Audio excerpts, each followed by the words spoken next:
everybody, welcome back to the channel. Happy Saturday. And today is going to be another reach around book called Lucy Lickalotapus Goes Down South.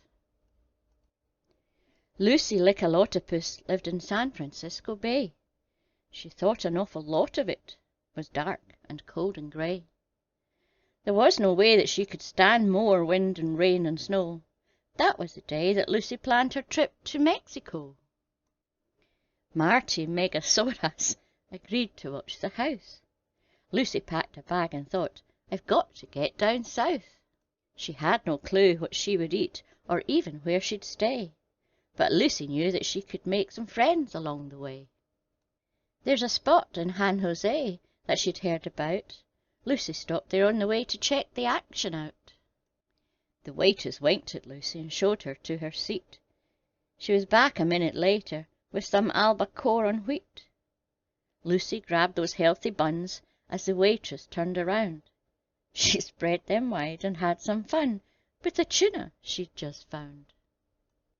The next day in Monterey the ladies were not shy. She and they spent most of the day finger-licking pies. These sweet things were works of art. They were hot and they were fresh. She even found a Swedish tart, which Lucy liked the best. She stopped off in Los Angeles to see what she could land. She met a girl named Candace there at the produce stand. They strolled along the boardwalk just to waste some time. They rolled their eyes at all the girls in the corn dog line. Then they messed around clam digging on the beach.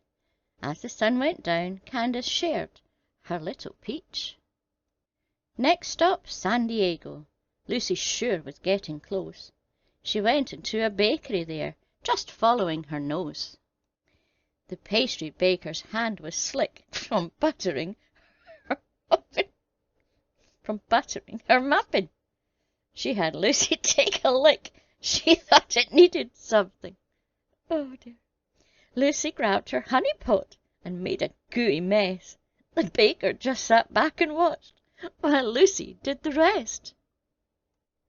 On the streets of Tijuana, Lucy really was at odds.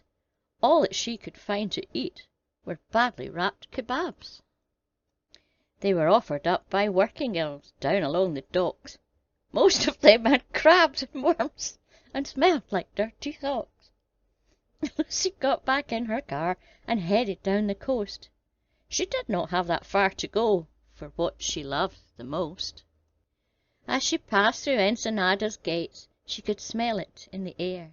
She couldn't wait to get a taste. That's why she went down there. Fish taco stands were everywhere. They were hot and moist and pink. Lucy was in heaven there, just munching tacos on the beach. Next time she's going to take a bus with room for all her friends, 'cause Lucy Lickalotapus will go down south again. The end. Don't forget to like and subscribe and press the wee bell notification. And a huge big thank you to all my subscribers, patrons and members. See you next week. Bye bye.